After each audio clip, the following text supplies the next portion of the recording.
From Modesto, tacos, tequila, and whiskey here, corner Burbank and Nicholson. Welcome to the Wednesday edition, live at lunch, 104.5 ESPN Baton Rouge. Charles Handiger, Jimmy Ott. Jordan Kitchen's back in the studio. Randy McKay with us today. Wes Reynolds with us today. Scott Rabelais with us today. Golf picks today headed to the Arnold Palmer. LSU baseball tonight in Lafayette, the Tigers' first true road game of the season. So we got a lot to get to in a big, big night in college basketball last night. Jimmy, good morning. Good morning, sir. So a lot of games last night. We talked about that yesterday as one of the bigger Great cards. Great college basketball schedule. SEC moved everything but one game into the Tuesday slot. Triple header on the SEC network. 7.5 hours, Charlie. I watched them all. You watched it? UNLV and Utah State to UCLA and Nebraska. Yes, indeed. I did not make the end of Okay. UCLA Nebraska. I went to sleep with feeling very good about where UCLA was. Yeah, it was well in hand. So I kind of drifted off at that point. So good night for Otterlock, 6-2. Good night for Ace Seminaric, closing lines, 3-0. Yeah. Yeah. Well, in the SEC, a lot of this went pretty close to the Florida train keeps rolling. Okay, but Mississippi State. I mean, that's right. 22 and a half. Well, they sat Houck, by the way. He didn't dress out. They're taking, why? Why in this game? Sure. They gave him the trophy after, his senior night, so it was. And we didn't expect Mississippi State to put up any fight. They went up 10. I saw that. Yeah. And immediately thought, wow, I'm catching 23. Should have, only one team has been within 10 points of Florida since that inexplicable loss at home. So the Auburn. alt line is when you can lay more. So, like, if the team is favored by 8, you lay like 15, and they're crushing these and get like a really nice payout, like plus $3.80, plus $4, stuff like that. They're crushing those alt lines. I mean, down 10, and they won. They covered the spread by like 12 points or something. Yeah. Yeah. The average margin of victory in their since the loss, that loss to Auburn at home, which is, we talked about that yesterday, one of the bigger surprises of the season. They've crushed everybody. Now, they've crushed the really bad teams. They beat South Carolina by almost 40. They beat Mississippi State by 34. But they beat Alabama by 23. They beat Texas by 13 by Texas. They beat Arkansas by 34. But on the road, they were winning by 20 most of that game. Yeah. At Texas. So good teams beat Arkansas by about 30. 34. Mm-hmm. They beat them. They beat Georgia at Georgia by 20. Georgia's not bad. They beat them by 20. Yeah. Well, we didn't have to see last night's result. I think there were a lot more revealing results last night besides the Florida game. No, kind of cool to see the young and cocky Golden photo opping with the former young and cocky Steve Spurrier. So that was. I noticed they didn't make him pose with the live alligator the way they did John Summerall. Did you see that? No, I didn't. The alligator was snapping I'm going at to tell you him. this. So talking about people in New Orleans where the kids went to school and stuff like that. Yeah. Very, very nice family to deal with. Summerall. No, he's solid. I'm giving you some Yeah. inside information. Everybody's solid in front of the microphone, but Right. That's there good. could be a-holes behind it. So no, That's good. No. Georgia with a really good win against Alabama. You know what I heard mostly from the desks afterwards was, well, this guarantees Georgia a spot in the NCAA tournament. I would agree. And I would have thought they were in anyway. Yeah. But if they'd have lost. Well, this eliminates any gray area. That's correct. Yeah, no. I mean, I agree. It's a soft bubble, man. And, some of the damaging losses you just don't know. I thought that A&M kind of needed a win, Charlie. They were more in a bubble than, But, and they were down 10 early, right? Or 12, I think. They were down about 8 to 10, but they just rolled them, man. I mean, they were up 20 for a much, much deeper part of the game. Yeah, they were down 12 at the largest deficit, and then they just steamrolled. Mid first half. It was pretty early. Yeah, it was. I mean, at half they were down. I mean, A&M's up double digits at half, huh? A&M was up 12 at the half. Yeah. They went from 12 up to 12 down in the first half. So anyway, we hit A&M last night. We hit the over in Georgia, in Alabama. It went over late, but it went over about 6-7 points. And that's why I just think that's the biggest Achilles heel for Alabama. They don't play a lick of defense, not a lick. And, I mean, that's just, okay, great, but you can't shoot lights out every night. So, I mean, they're a Sweet 16 at best team.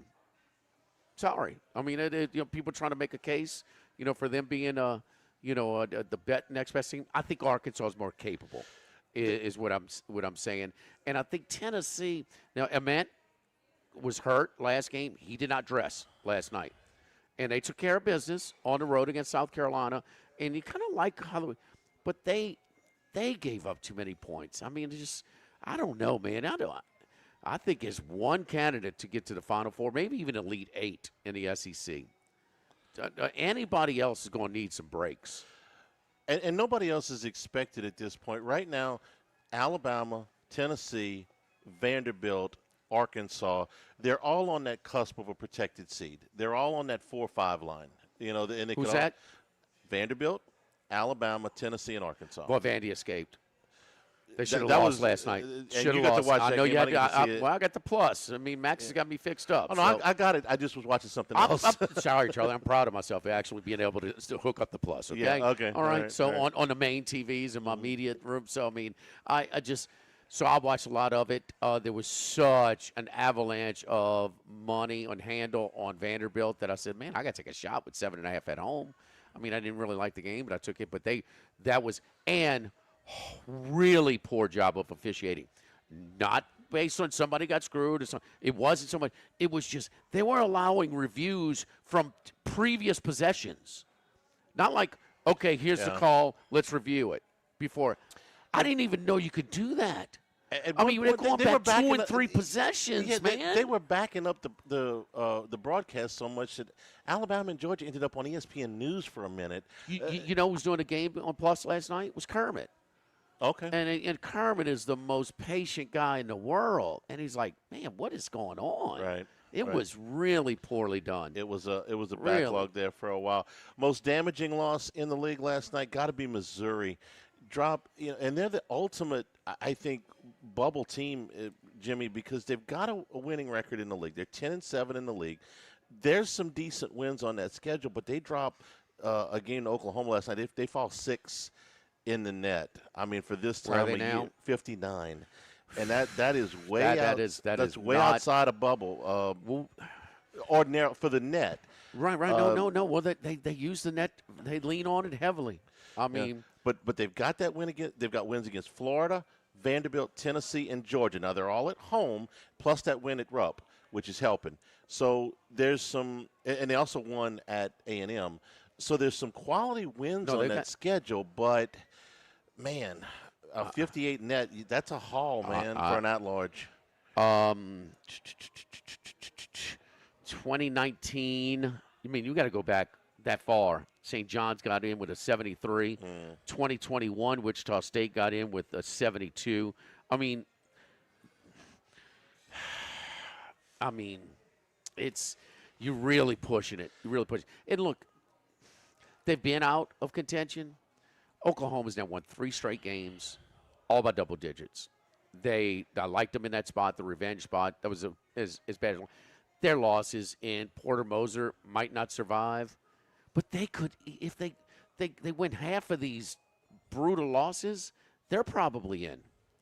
I mean, they're better than what their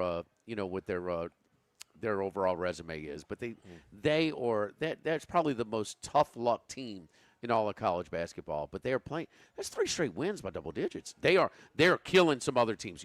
Auburn, they damaged them by beating them by double digits. Missouri last night, they damaged them as well. Yeah. And then LSU, the late game, 9 o'clock at Auburn. Tigers lose by 14. The turnovers. LSU didn't shoot the ball poorly last night. They played better on the road than they have at home. Auburn, I didn't think they did anything spectacular. They shot the ball well, but everybody shoots the ball well against LSU because they They don't have a whole lot of post defense. They don't close out well on the perimeter. But it wasn't one of those. It was one of those games where the home team marches to the free throw line. That was about even. The battle on the boards was about even. But LSU turned the ball over 16 times, and Jalen Reese, who has played better in the second half of the season. The last two games, the turnovers have gotten to him, and that was one of the things last night. But Auburn led most of the way. LSU had some leads in the first half. The Auburn Tigers, stretched that lead to as many as 19 and coasted home by 14. A win that they needed. That would have been a very damaging loss for Auburn. It's a lose only situation. Yes, it would have been a damaging loss. The win doesn't do them much good, but the loss would have been crushing because it would have put them at 15 and 15, and you lose to a team that's at the bottom. RPI is fine, 39. I'm sorry, NET is fine at 39, but man, most people have them on the wrong side of the bubble right now. They got to go to Tuscaloosa on Saturday, and I don't. That's going to be hard for them. How much of the non-bubble is recency bias? Because they had lost 7 out of 8 going into last night's game. They don't look like a tournament team to me. No, I get that the NET matches, but the NET matches largely because of that strength of schedule, which has dropped to. It's still top 5, but it's dropped to 4. But you look at who they've played. I mean, kudos. You played Michigan, you played Arizona, you played Houston, you played Purdue, you played St. John's. In addition to your conference schedule, number 1 strength of schedule. Huh? Yeah, but you didn't beat. Well, you did beat St. John's, but the rest of those teams you didn't beat. I don't know. Well, ask it this way: who's better, Missouri or Auburn, on a neutral floor?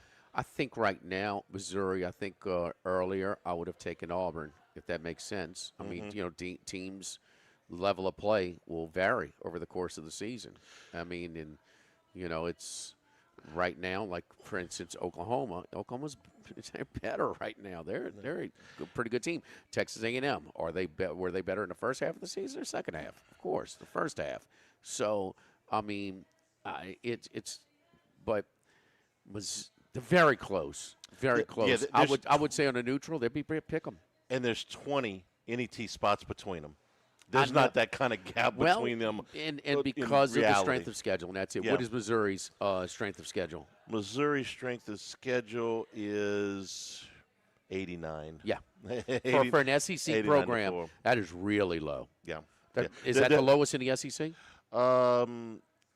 Probably Texas A&M because their non-conference schedule was so bad. Or LSU Buckyball came in late. LSU was pretty close. He had to worry about getting a roster very late, with much less schedule. A&M is right behind them at 93, and LSU is probably pretty close in there. They're 85. They're all about all in those three are the weakest. Yeah, and it's the non-conference schedules for all three was like a team terrible. like Arizona State, Charlie, playing way better right now. They are way better. Nobody, they're probably not in it. They're 66 NET, 16 and 14 overall. I mean, they're not good against quad one. I think it's 2 and 8, but they are playing better. Right, they played really well last night, and what could have been Bobby Hurley's last game. They were talking about that extensively last night. Yes, they're going to play Saturday in the tournament. Yes, last home game. He's been there 11 seasons. Oh, I know. 11 seasons. Oh, no, he's been there a while. He's had his chances. Yeah. He's had his chances. So one brother was way better playing. One brother is way better coaching. And that's kind of the way it works. The great players don't usually pan out to be the best coaches. They each got 2 rings. One of them as a player, one of them as a coach. Is that right? Yeah. Hurley got 2 rings playing. Bobby did. They beat Kansas and Duke. I mean, Michigan. Okay, in the finals. Okay. And Dan's got his 2 as a 4 coach. straight Final Fours? Yeah. He and Leitner were the same class? No, he didn't go. Leitner was Duke went to 4 straight Final Fours. Leitner's a year ahead of him. Okay, so, Leitner went to 4 Final Fours. Yeah. Hurley went to 3, and then they got knocked out his senior year? By Cal. Jason Kidd. Second round? Yes. Michigan wanted another piece of him, ended up playing North Carolina in the finals. Because Cal beat LSU in the first round. First round. Gert Hammock? That was the Gert Hammock team. Charlie. Gert was. I think Gert was player of the year. Could you, if you had a baseball ticket, could you get into the LSU basketball games back then? No. No. Is that happening Saturday? I haven't. You telling me that was the first I had heard of that, but I wouldn't be surprised.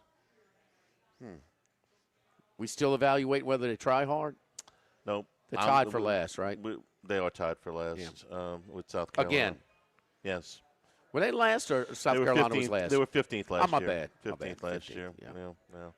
We're live here at Modesto, Charlie. Lenten specials. You know, Trey and I came over here before the gymnastics meet on places packed for it's a very popular spot before they go to the LSU games, and LSU was playing at 6:30, and about 6 to 6:15, it kind of everybody went on their way. But we did get the Lenten specials, and I tried two of the items. I had the blackened my taco with the refried beans, cabbage, avocado creme, mango pico with cilantro and cotija cheese, and I had the soft shell crab taco.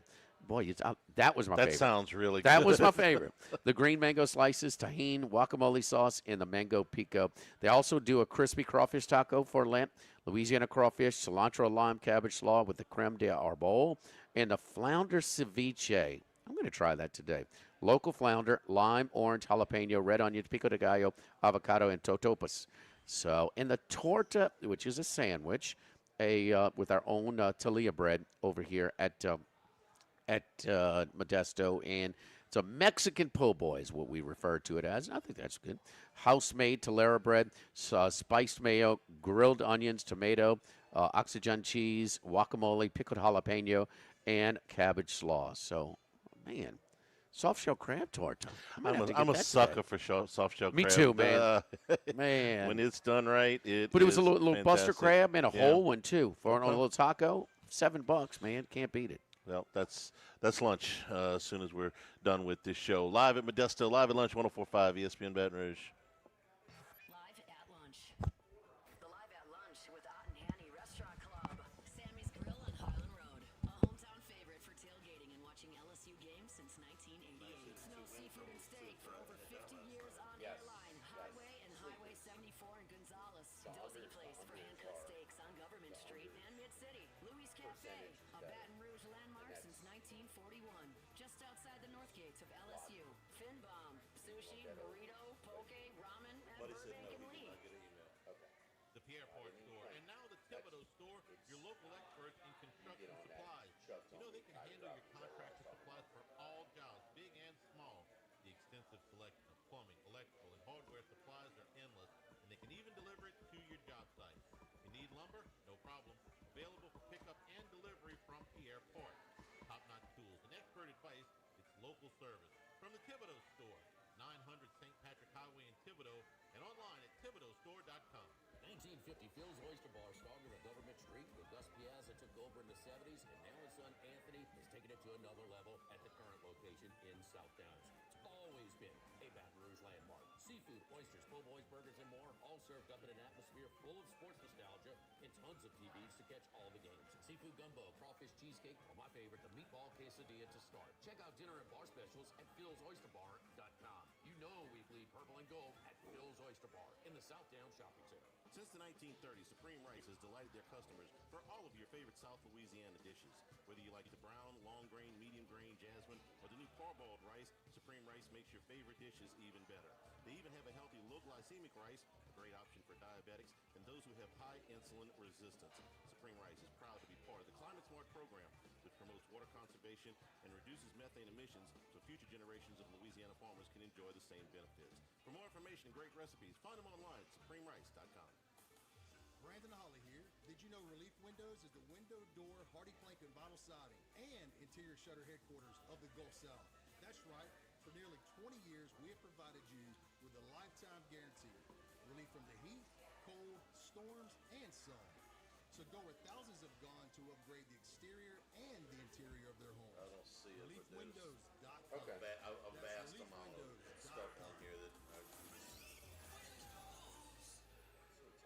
This is Charles Henniger for Total Maintenance. AC and heating, generators, electricity, plumbing, and more. Total Maintenance is your one-stop sales and service shop for all these needs. One of South Louisiana's oldest and largest AC and heating companies. Since 1980, their slogan has been service today, every day, so no one ever has to go to sleep hot. An authorized dealer, Carrier, American Standard, Daykin, and Ream AC units, Generac and Cummings generators as well. Now, for all of your electrical and plumbing needs, Baton Rouge, call 480-1000. In New Orleans, 841-3300. Sammy's Grill on Highland Road since 1988. A hometown favorite for tailgating and watching LSU games in a casual atmosphere with the friendliest service. Right now we're hauling crawfish 7 days a week, Monday through Friday. First batch comes out at 5 p.m., weekends at noon. Sammy serves a wide mix of authentic Louisiana food prepared to order with the best ingredients available. Fresh Louisiana seafood, Cajun favorites, burgers, and po' boys, all built from scratch. Kids menu and popular appetizers are sure to please the pickiest of eaters. Sammy's Grill on Highland Road, restoring since 1988. Tigers, Saints, Southeastern Conference, all in one place. LouisianaSports.net. No paywalls, no article limits. It's just the coverage the Louisiana sports fans want. Bookmark it today. LouisianaSports.net.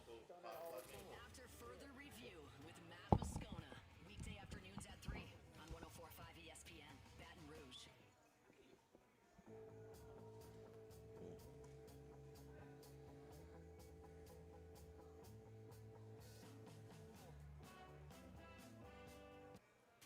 Live at lunch with Ott and Hanny from Modesto on Burbank on 104.5 ESPN, Baton Rouge.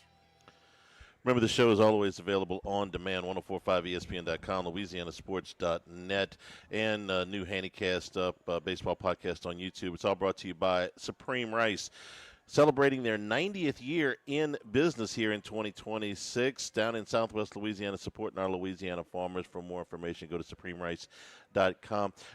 Can I back up on that Arizona State-Kansas game for a second as we wrap up college basketball Yeah, from man, last Self night? got tossed, Self and then got Jacques Vaughn got a technical, too. Peterson played the whole game, okay? And He's been playing a lot. And right, since that I would say since the Arizona game that he sat out, the message got across, whether it from the agent, Didn't I the tell coach, you how whatever. he handled a bad call and how he was handling his interaction with Self? But I think I caught the tail end. I had it on, but I wasn't. It wasn't. I didn't see exactly. It was an offensive foul. Yeah, It was- I didn't see. I didn't see. I didn't think it was the worst call I'd ever seen in my life. I didn't think Self would get ejected. Well, he got over tossed. it. It was in the first half, and Jacques Vaughn got his technical in the Right. first half. Right. So I can't tell you that it was the worst call I've ever that got seen. it down to like 2 or 3. Like, Three. they were down like 22. Yeah, they were down 20 at the half. They got it to 3 and had multiple shots. When they got it to 3, it was 57-54. They had probably 4 possessions and couldn't get a bucket to go. Yeah, looked like they were, on their way, but Arizona State hit some key shots to kind of hold them off. And all you need to do when you get that big lead, just at some point, make a couple of shots, which they did. Right. Virginia wasn't a cakewalk against Wake Forest, but they win again. They These beat. senior nights, Charlie, are a little bit for the big favorite at home. A little bit distracting. It was a Gordy Rush night. Gordy last Rush night. special. I'm telling you, Yeah. it was. I know we want to score first. I understand, but I mean, the senior, a lot of it, man. Even Florida, who rolled, but Florida should never be down 10 to Mississippi State at home. Never. Right. There was a bunch of those games last night. The home team senior night, they were a little sluggish. For those that don't know what we're talking about with Gordy, Gordy's big deal used to be when we do pregame together that he hated senior days because it throws off. He had a reason for it. routine, It yes. throws off your pregame routine. You're worried about where your parents are. You're worried about where your girlfriend is. The ceremony itself completely disrupts your pregame routine. Because your parents are involved in this, and they That's are right, in yeah. your family, and people. I mean, it Grandma's is. coming down to take the picture, and it just throws everything off. Maybe senior days maybe we look at this on Saturday. Maybe some first half lines.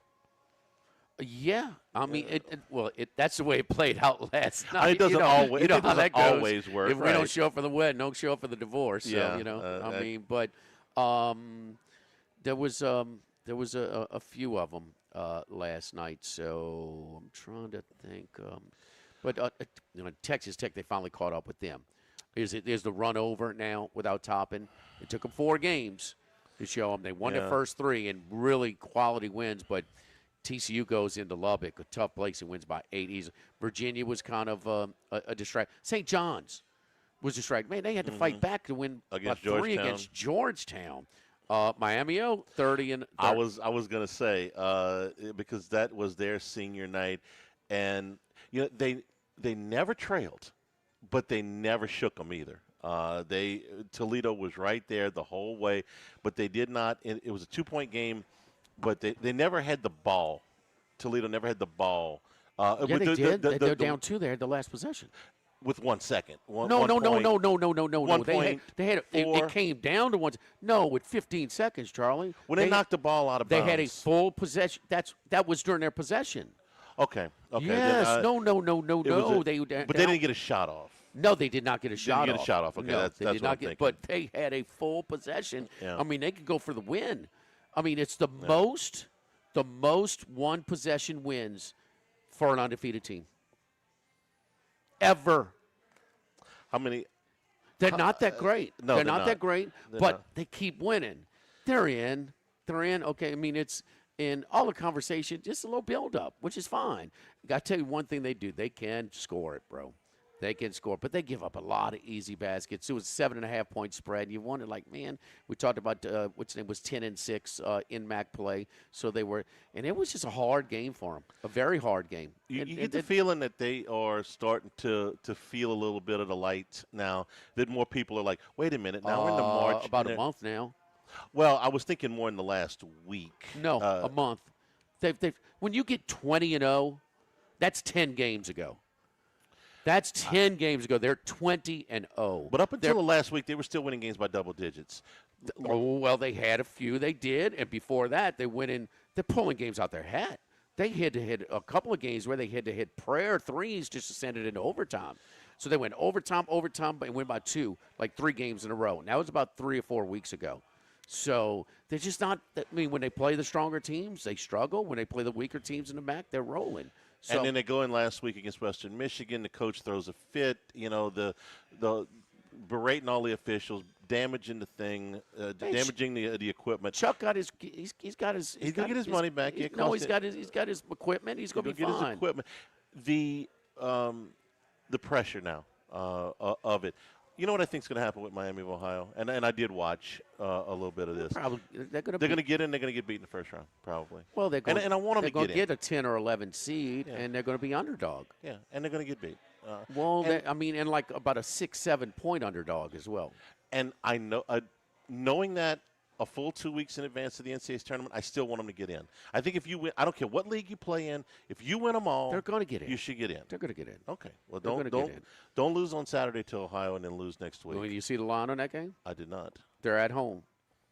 What do you get for home court? 4. Yeah, I'd say that's fair from MAC. Okay. It's 5.5.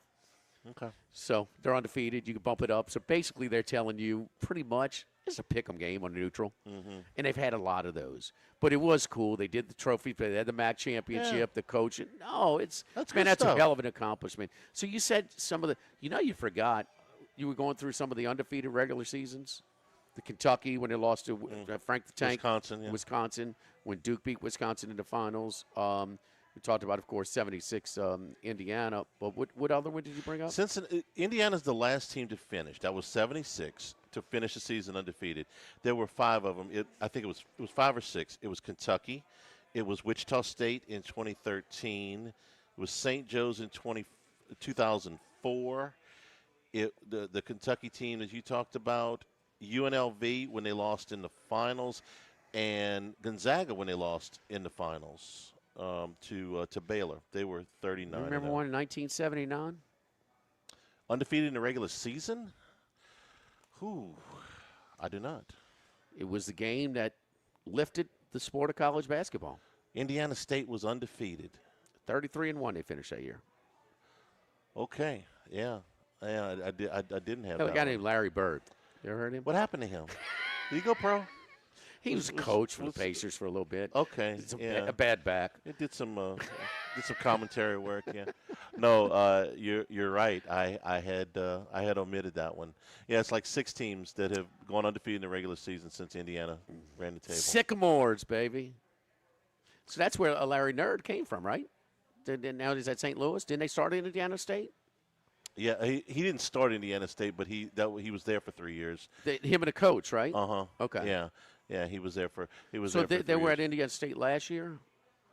2 years ago. Okay. This is his second year at St. Louis. Yeah. Okay.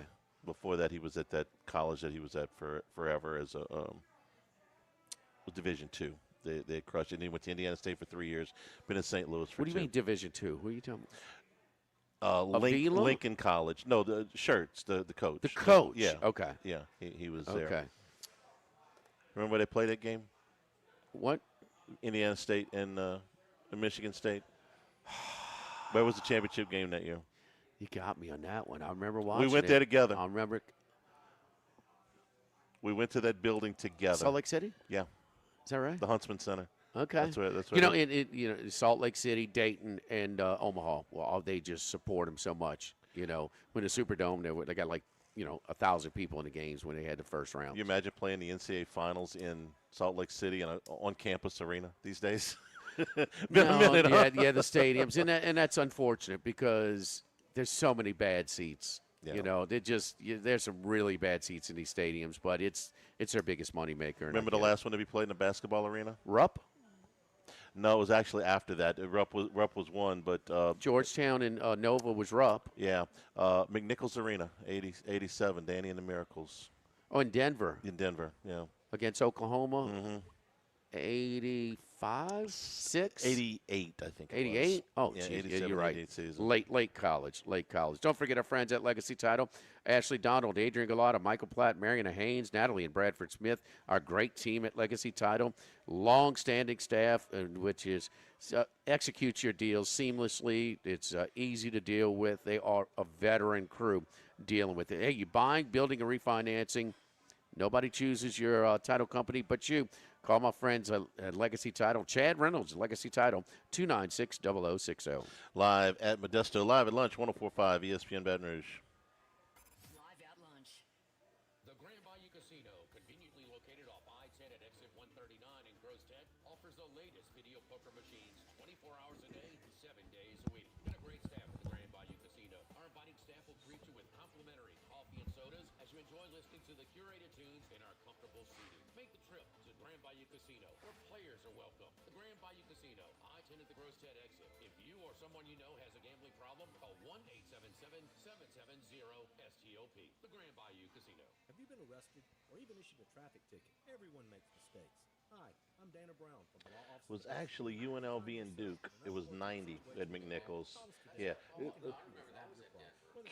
Kansas and Oklahoma was in Kansas City at Kemper Arena, where the Duke and UNLV was 2 years after that. Yeah. You know what threw me, because the Michigan and Seton Hall, the Ramil Robinson game, that was in the Kingdome, but then they came back and went to McNichols the next year. Our shipping containers come in various sizes, 8x8, 8x10, 8x20, or even 8x40 feet. Not just one. Houston, Georgetown. Can be customized for any use. Custom lunchrooms, offices, work sites for That was billed as such a purpose. Part office, part store. monster matchup between Dream and Ewing, and they wasn't that great, as I remember. Georgetown kind of Michael Graham was the enforcer. Charles Henniger from Coastal Capital Advisors, your full-service financial planners. When it comes to retirement, there are no two situations alike. So Coastal Capital Advisors will work with you, your business partners, your legal team, and tax professionals to make sure those goals are achieved. Coastal Capital Advisors will work for you. I know, because they work for me. For more information, contact Philip Fontenot and his great staff at 337-981-1376 or online at coastalcapitaladv.com. Advisory services provided by New Age Advisors, LLC, doing business as Coastal Capital Advisors as a registered investment advisor. Securities offered through New Edge Securities, Inc., member FINRA, SIPC. No Automotive has a great selection of new cars. Chevy, GMC, Hummer, Chrysler, Dodge, Jeep, Ram. Yeah. Rather a pre-owned vehicle? Using our resources will help find you any vehicle that you're looking for. Our service department offers VIP service. You never have to come to the dealership. Pick up the vehicle at your home or office, drop off a loaner, service the vehicle, and return it when it's done. That Kentucky team was loaded. That was the year Bowie stayed healthy the whole year. Turpin, Dirk Minifield, Jim Master was a great shooting guard. I mean, a great shooter. Whether you like the brown, long grain, medium grain, jasmine, or the new parboiled rice, Supreme Rice makes your favorite dishes even better. They even have a healthy low glycemic rice, a great option for diabetics and those who have high insulin resistance. Yeah, Barry was a sophomore. Be part of the Climate Smart program, which promotes Bill Winnington was the center. methane emissions so future generations of Louisiana farmers can enjoy the same benefits. For more information and great recipes, find them online at Supreme Rice. Hey. Keith Lee. Dana Kirk was the coach. Keith Lee was their best player. Ups and downs. Yeah. before especially if you're Calipari. approaching retirement or Calipari. considering it. If you have more questions and answers about what's next, let's work together. Ask for Dinky the next time you see him about when he had to guard Walter Berry in junior college. This is the end of the trek. It's a new beginning. Powered I'm by pretty sure CBB Berry was a Show. sophomore on that team, and I could be wrong. Jefferson, Edward Jones, member SIPC. ALS is a progressive and neurodegenerative disease, and we need your help to find a cure. The mission of the ALS Association, Louisiana Mississippi chapter, is to discover treatments and a cure for ALS, and to serve, advocate for, and empower people God affected bless. by ALS to live their lives to the fullest. Whether you are newly diagnosed, a military veteran, a caregiver, or someone looking to learn more about how to navigate living with ALS, they can help. Visit ALS.org to learn more. That's ALS.org. Live at lunch with Ott and Hanny from Modesto on Burbank on 104.5 ESPN Baton Rouge. Let me correct myself first. Okay. Let the big dog out. Out of nowhere. It's time for the big dog, Randy McKay, with his best picks. Let me correct myself. The memory fades a little bit after this much time. 88, Danny and the Miracles. That game was in Kemper Arena in Kansas City. 2 years later, the last Final Four to be played in a basketball-only arena, McNichols. We had that right with the arena, the wrong with the year. It was 1990. It was UNLV and Duke when Jerry Tarkanian got his national championship against the Dukies by 30. In between there, they played a final in the Kingdom. That was when Ramil Robinson made the two free throws against Seton Hall. Yeah, Horrible call. Steve Fisher, interim coach, went all the way to the national championship. Seton Hall was great. PJ had a team. Let's bring in big dog Randy McKay. Randy, how you doing today, buddy?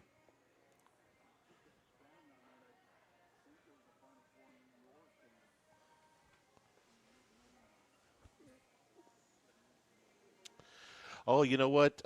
East Rutherford that's- what do we? No, but no, that's a basketball arena. Yeah, that is a basketball That's arena. a basketball arena. Yeah. We're talking about like the Alamo Dome, the Superdome, the at the Georgia Dome. These stadiums turned into and where man you got a few good seats, and then it's just but that's. I forget. It was about 30 years ago. That's it. I mean, they could sell every ticket. So why are they gonna change it? So Superdome's first one was '82, and when they sold everything out, so it's gonna be. You've been down. I was with you in the Superdome. So you making your trip with your boys again? I don't even know where the Final Four is this year. Where is it? Final Four this year is in Indiana. Indianapolis. Another one. Hoosier Dome. So. We went to the worst Final Four ever. Every game was a blowout. Florida blew out George Mason. UCLA blew out LSU. Florida blew out UCLA. It was nothing but blowouts.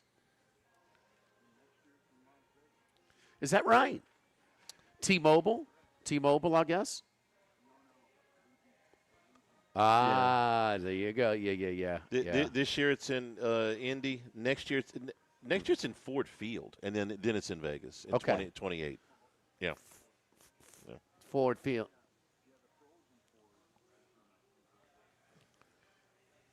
Well, Vegas. I mean, they're done with not getting sporting events because of that. And look, this week starting. I mean, what is it? 5, 6 basketball conference tournaments in Las Vegas. So, I mean, you got one at Green Valley Ranch. You got them at T-Mobile. You got them at the Orleans. The Orleans West Coast Conference, with Gonzaga. Thomas and Mack. Thomas and Mack. Yes, at least, I think it's 5 that they have in there. So, anyway. So, Randy, what I wanted to run by you today was with the Combine complete, some of the mobile sites are now putting out some draft odds. We're about 6 or 7 weeks away from the draft, but we look at that a lot. And when do you start to try and kind of look at this? I know because it's something that we've had some luck. We know that Las Vegas has strict limitations and a very limited menu, and because they usually they do not like booking the draft. But what is your timeline now that some of these odds are starting to trickle out? Yeah, you just kind of, we kind of hear what's going on at the Combine. Of course, I didn't really watch too much of it. I saw some, in the distance, but when I was in the sports book. But yeah, you keep hearing things like maybe Reuben Bain's going to drop down because his arms are too short and stuff like that. That are little tidbits that might give you a decent bet. It depends on what kind of over/under he comes out at is one of them. So of course you got to look at that, and player positioning and that kind of thing has always been one of the strong ones. So you just got to see who's there, who's in the top 10, see who they're, who the prods, the guys Kuiper and the crew and Jeremiah are saying who's going to go and who isn't. So they just refresh your memory on some of these players. Yeah, yeah. So it's we have seen. Do you think Will Campbell struggles in the postseason and in the Super Bowl because it was so high profile, and he's a guy that came in that was one concern was his arm length? You think does that have a carryover effect with Bain? It sure sounds like it's going to. It seems like they're really looking into this arm thing for either the pass rusher or the offensive line. So yeah, you're really hearing about that. So that's something you didn't hear about before. They're always worried about these other metrics, but now they're talking about that a lot. Yeah. So all right. So what is on your plate right now with a lot of the football or anything else that we're looking at? You getting more into hockey right now? Yeah, with the football, pretty much. A lot of news here, a lot of transitioning here. Drew Dahlman retiring. That's a big hit for the Bears. They're losing their 27-year-old offensive center. What happened there? Yeah, you never know with these young kids nowadays. They take some hits, and and we've seen it. With some of these, they just don't want to go through the pain anymore, and they've made a few bucks and get the heck out of there. So he must be one of them. So that's a big hit. Then a big trade today too with McDuffie going to the Rams from the Chiefs. Kind of maybe a reset there for the Chiefs, but again, they got a lot for him. So you got to kind of wonder what Spags. I'm sure he had a word in that if signing off on that, but the Chiefs got a pretty good haul for him in that trade. Interesting. One of the guys that was mocked a lot for the Saints at number 9, Charlie, is that right? 8 is Notre Dame running back Jeremiah Love, and he performed so well, his measurables, that they don't think he's going to last till number 8. We've had some lively discussions on, do you take a running back who can help your young quarterback and give them a running game and maybe improve your offensive line through the draft? But I'm sort of my philosophy is that is the absolute last piece of the puzzle, and I think you got a lot of other pieces left. Saquon Barkley, did he have a supporting cast at the Giants? No. Was he the last piece of the puzzle for the Eagles? Yes. I mean, I think the kid from Boise State is Ashton Genty. I think he's a nice running back, but not behind that line. And sort of you waste him, but maybe the tease. You're trying to help your young quarterback, and he is that quarterback of the future. How good he's going to be, exactly how good, we don't know, but he's their franchise quarterback. The Saints got their guy in Shuck. Just your thoughts philosophically, if you're drafting, or if you're tempted by taking a running back that high. Yeah, I would never pay extra for a running back in this day's NFL. I mean, even if the best running back in the world, Barry Sanders, was coming, back out, that'd be maybe. But yeah, to pay extra for a running back now when there's so many good ones that you can get, even free agent and this kind of thing, because that's not a big looked at position anymore, because a lot of times these backfields have two guys that they use, and they split carries anyway. So I've seen that, and I've seen them look at the USC wide receiver and a couple other spots there for your guys' Saints. What do you think about Shuck? We talked a lot about him, but what's your evaluation of him this year? Yeah, good, impressive first year for him. they probably should have pulled the trigger maybe a little earlier on Rattler, but you never know what was going on in the locker room there. Kellen Moore has a good feel on that.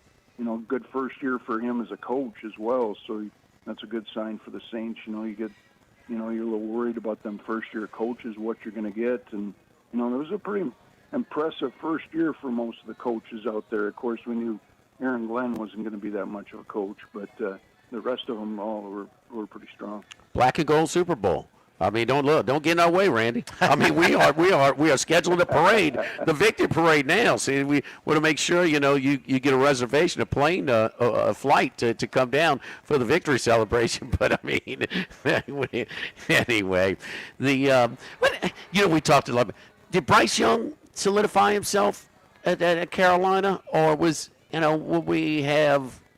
If there was a normal division and they had a losing record and they don't make it to the playoffs, just what's your thoughts on him? Bryce Young just keeps getting a little better and better each year, I think. And, he was kind of, looked at as a bust kind of. Now he just, with Canales, pretty good coach as well. Offensive coach, he's starting to look a little better each year, and they make a step into the playoffs. And, if they get a little bit more help on defense, a little bit, the receivers are starting to get a little better for them. That team could be pretty dangerous down there for you guys in the wacky South. But you never know. It could be any one of them 4 teams could win that division. Yeah. What do you think Seattle does with Kenny Walker? Yeah, that's a tough one. I see they didn't franchise him, so that's kind of a, will they get the bag out for him? Tough to say. In this, like I said, in this day's NFL, it's tough to pay a running back big money and overpay for him. So, but after what he did in the Super Bowl, it'd be tough to get rid of him as well. They pretty much with Charbonnet coming off an injury as well. Yeah, they pretty much decided when they didn't make a move, they didn't sign him or franchise him, that they were going to let him go. I know. Do you agree with it though? Yeah, because I'm not putting big money into a 25-year-old running back. Tough deal, huh? Yeah, the guy really performed, and I honestly, any running back over the age of 25, I'm not interested in giving them more than a 1-year contract. So, peeking ahead a little bit to maybe some futures and some win-loss, some totals, win-loss. Is there anything that maybe is Chicago? They got a little taste of some success. Are they a team maybe you're not sold on that? Maybe a lot of people are, and maybe the vice, the other way, as far as maybe a team that's under the radar that you think may. And we got the draft to go through too as well. But maybe some buy low or sell high type of teams going into next year. Yeah, and of course everybody's going to be looking at the Super Bowl loser, and I've done that throughout the years. Taking the Super Bowl loser under. Of course, New England's going to have that tough schedule now instead of the one they had. So that might be the contrarian one to go over on, because we all know, Vrabel is an underdog coach. He'll use that as motivation. I think that team will get better. So you never know. So you got to look at that. I would be a little haste not to go under on New England, even though usually that Super Bowl loser always goes under. That's the one that comes to my mind for the most part is the New England total. Big Dog, we're out of time, but anything you're on right now or this weekend that you want to share with us? I got a couple college basketball today if you guys want those. I see, and this is early on the board here, 7:03. We've got UAB Blazers laying 1 here against the Charlotte U team, and it looks like a pretty good spot. And maybe some injury information there, so that line hasn't gone up, but could be getting back a better starter there. So if somebody wants a college basketball pick, that should be a good one. You and Paul Stone on the same team, the Blazers. There you go. All right. Well, golly or whatever. Oh, shucks. You the man. Follow Randy on Twitter at RR39. Good luck to you this weekend. We'll be ready for March Madness next weekend. Thank you, Randy. All right, thanks, guys. Good luck, everybody. Oh, yes, indeed. Don't forget our friends at United Community Bank. We're here over here at Modesto today on Burbank. You go down Burbank all the way to Blue Bonnet, Burbank and Blue Bonnet, and that's their newest branch. United Community Bank, serving the people of Southern Louisiana for years and years. Our great team of bankers at United Community Bank, Heath Meir, Nicole Glover, Hunter Creed, David Campbell, David Henry, and Prentice Wilkes. Stop on by and see how we can help your business today or serve any type of banking needs. I have an account with them. More than really, really pleased. Very, very, very nice people to deal with. United Community Bank, member FDIC, equal housing lender. Live at Modesto, live at lunch, 104.5 ESPN Baton Rouge. Live at lunch. At Town Square Pizza, we take pride in serving Baton Rouge with fresh, delicious, piping hot, personalized pizza with unmatched speed. You're a downtown worker, a family looking for convenience and value, or an out-of-towner staying at one of the nearby hotels, Town Square Pizza is the spot for you. Try a specialty pizza like the Spanish Town Supreme or custom build your own. Family packs, kids meals, and salads are available as well. It's hip to be square at Town Square Pizza, downtown facing. What else? Town Square. Congratulations are in order for one of my favorite places to eat. Snow Seafood and Steaks, celebrating its 50th anniversary. That's right, since 1971, Snow's has been serving a wide assortment of menu items to please everyone. Steaks, seafood, gumbo, homemade soup, salads, specialty cocktails, great wine selection, and oh yes, the best white chocolate bread pudding that you'll find anywhere. It's the total dining experience. Happy 50th anniversary to my friends at Snow's Seafood and Steak, Airline Highway at Highway 74 in Gonzales. Attention, vehicle owners. Before you trade your transportation, let K&M Automotive give your vehicle a new lease on life with a remanufactured product from Jasper Engines and Transmissions. A Jasper remanufactured engine, transmission, or differential will extend your vehicle's life, giving you the extra cash to do the things you really enjoy. And Jasper offers a 3-year, 100,000-mile nationwide parts and labor warranty. K&M Automotive, 636-2875. That's K&M Automotive, Segan near Perkins. This is Charles Hanniger for Total Maintenance. For AC and heating, generators, electricity, plumbing, and more, Total Maintenance is your one-stop sales and service shop for all these needs. One of South Louisiana's oldest and largest AC and heating companies. Since 1980, their slogan has been service today, every day, so no one ever has to go to sleep hot. An authorized dealer for Carrier, American Standard, Daikin, and Rheem AC units, for Generac and Cummings generators as well. And now, for all of your electrical and plumbing needs, in Baton Rouge, call 480-1000. In New Orleans, 841-3300. Service today, every day. Total Maintenance. If you're near the north side of campus, I need to remind you about a couple of longtime favorites. Highland Coffee is the original specialty coffee shop in Baton Rouge since the 1980s. My personal favorite. Love getting my cappuccino from their friendly, knowledgeable staff. Roasted right in the shop. Louis Cafe for breakfast and lunch 7 days a week. The Mitchell omelet, Cajun hash browns, Big Cheesy Lou, all served up in that famous open kitchen atmosphere. In Tigertown since 1941.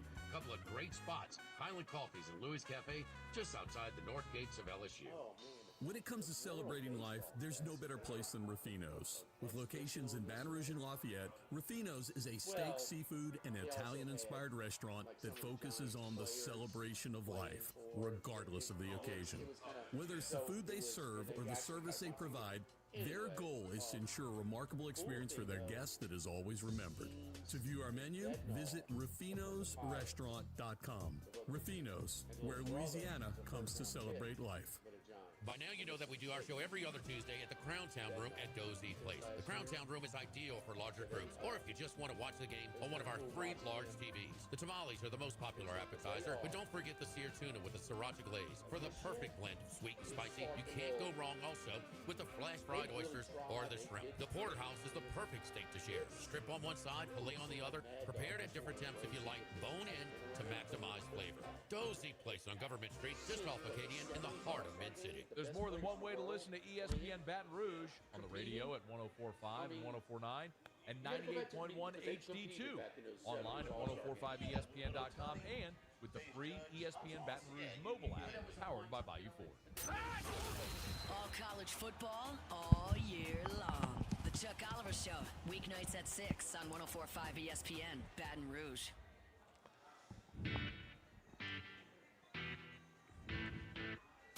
Live at lunch with Ott and Hanny from Modesto on Burbank on 104.5 ESPN Baton Rouge. Back here at Modesto live at lunch. You watching a little World Baseball Classic yesterday? The exhibition with the Giants. I think it's great.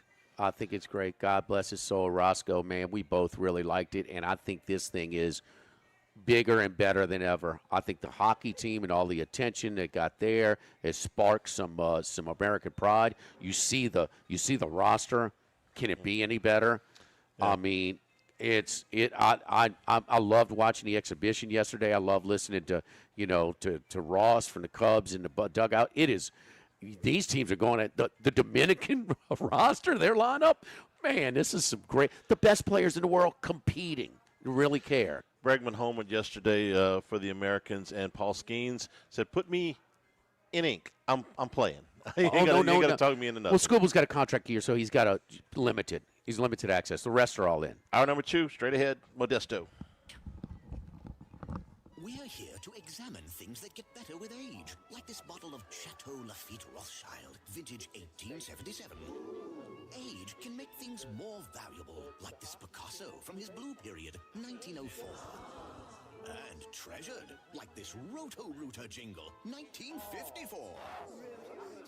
Just listen to it. Oh, Roto-Rooter, that's the name. And the weight low troubles down the drain. Roto-Rooter. A timeless melody.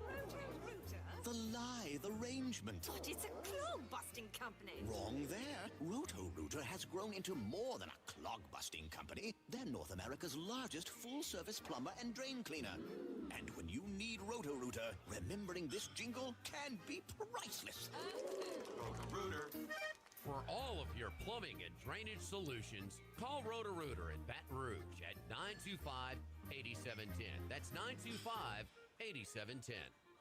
Sammy's Grill on Highland Road since 1988. A hometown favorite for tailgating and watching LSU games in a casual atmosphere with the friendliest service. Right now, we're boiling crawfish 7 days a week. Monday through Friday, first batch comes out at 5 p.m. Weekends at noon. Sammy serves a wide mix of authentic Louisiana food prepared to order with the best ingredients available. Fresh Louisiana seafood, Cajun favorites, burgers, and po' boys, all built from scratch. Our kids' menu and popular appetizers are sure to please the pickiest of eaters. Sammy's Grill on Highland Road near Starring since 1988. Get Moss Max and Les Tex during happy hour at Modesto. Join us Tuesday through Friday, 2 to 6 p.m. for $10 20-ounce margaritas and dip trio with $5 drink specials and $6 seasonal cocktails. Eat Modesto, 3930 Burbank Drive. Pizza that's true to its hand-tossed wood-fried tradition. Roca Pizzeria is heating up its new half-off happy hour, Monday through Fridays, 3 to 6 p.m. Come enjoy 50% off margarita, pepperoni, or cheese, craft cocktails, wine by the glass, and draft beer. Roca Pizzeria, 3897 Government. Go Automotive has a great selection of new cars. Chevy, GMC, Hummer, Chrysler, Dodge, Jeep, Ram. You rather a pre-owned vehicle? Using our resources will help find you any vehicle that you're looking for. Our service department offers VIP service. You never have to come to the dealership. We'll pick up the vehicle at your home or office, drop off a loaner, service the vehicle, and return it when it's done. Mention my name, Jimmy Ott, for VIP pricing. The Chevy Tahoe I drive came from Go Automotive. That's Go Automotive in LaPlace and Plaquemine. Baton Rouge, get ready for a fiesta of flavor. Whether you're craving sizzling fajitas, cheesy enchiladas, or the best margaritas in town, Las Palmas Mexican Grill and Rio Cantina Mexican Grill have you covered. Bring the family, bring your friends, and bring your appetite. From fresh guacamole to mouth-watering tacos that hit just right, it's not just a dinner, it's a celebration. So why wait? Tonight, make it Las Palmas or make it Rio Cantina, two local favorites serving up authentic Mexican taste right here in Baton Rouge. Las Palmas Mexican Grill and Rio Cantina Mexican Grill, where every night's a fiesta. Imagine your backyard transformed for football games, family parties, and year-round fun. Russell Pool Company creates resort-style spaces with custom pools and spas designed for entertaining and built with expert craftsmanship. Elevate your home today at russellpools.com. Insurance companies have teams of professionals to fight your claim.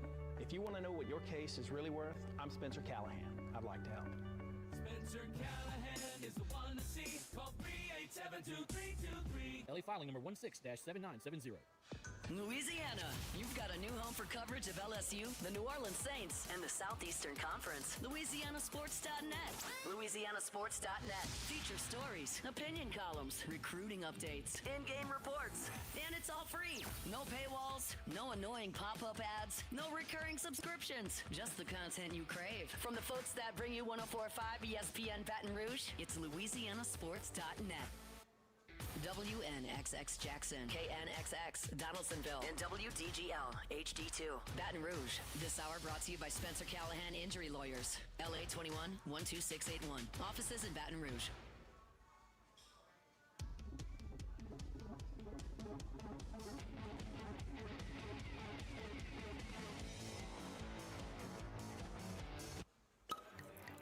Enjoying the finer things in life is his forte. Let's bring in Scott Rabelais from The Advocate. And we return here at Modesto Tacos, Tequila, Whiskey, and soft shell crab. Yes, our Lenten specials, the My tacos, the crispy crawfish tacos, a soft shell crab taco, which I had on Friday night before the gymnastics meet, flounder ceviche, and then our tortas. It's basically a Mexican po' boy and our house-made Tolera bread. You can do the soft shell crab or fried crawfish torta with the spiced mayo, grilled onions, tomatoes, Oxygen cheese, guacamole, pickled jalapeno, and cabbage slaw. So we do have Lenten specials over here as you go on your way to Alec Box, gymnastics, whatever it is over here near campus. That's a good place to start with Scott Rabelais. Rab, good afternoon. How are you?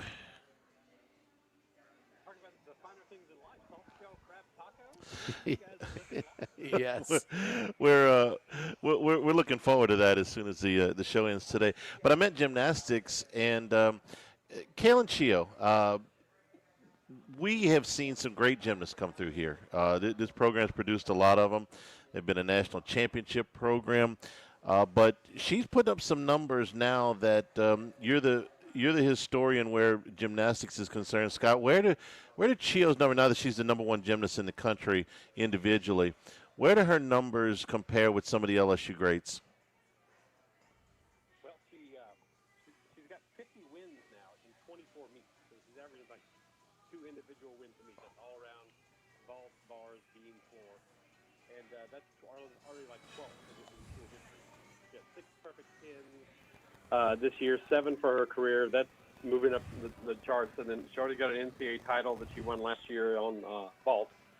And like you said, number one all around vault and beam. And she tried a mark that hasn't been done in 31 years. Like Jennifer Wood had 3 straight 10s on vault in 1995. Tied that mark. With the most consecutive 10s in one event. Beam being, of course, the most exact event. 4 foot inch wide beam and 4 feet off the floor. And she's just been so incredibly consistently good. I mean, we just finished with the Haley Bryant era at LSU. She's our national champion, won the Hondo Award, won the finalist for the National Hondo Award for the won the AAI Award, a couple of national titles, and led the team to the team championship in 2024.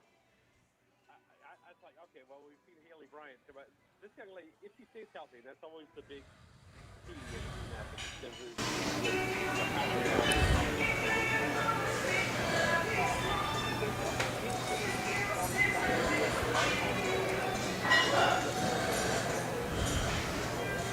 Sophomore, is that when Haley Bryant broke through her sophomore season?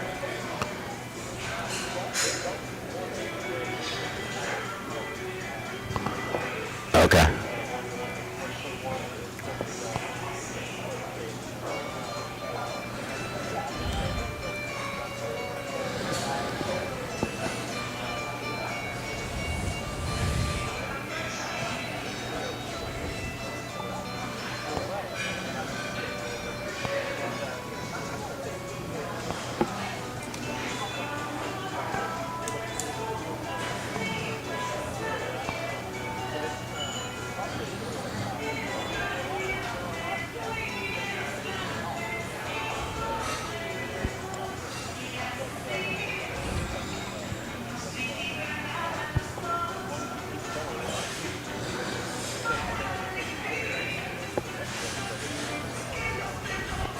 I'll shift over to women's basketball, the SEC tournament this week in Greenville.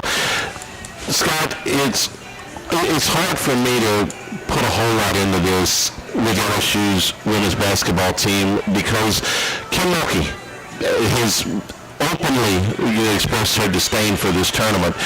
And so when you couple that with the fact that this is right down the road from South Carolina, who you would have to face probably in the second game, and the home court advantage that they enjoy in Greenville, and the outside possibility of LSU getting the number 1 seed, even if they were to win this tournament, it's hard to put a whole lot of stock in what LSU has on the line this week.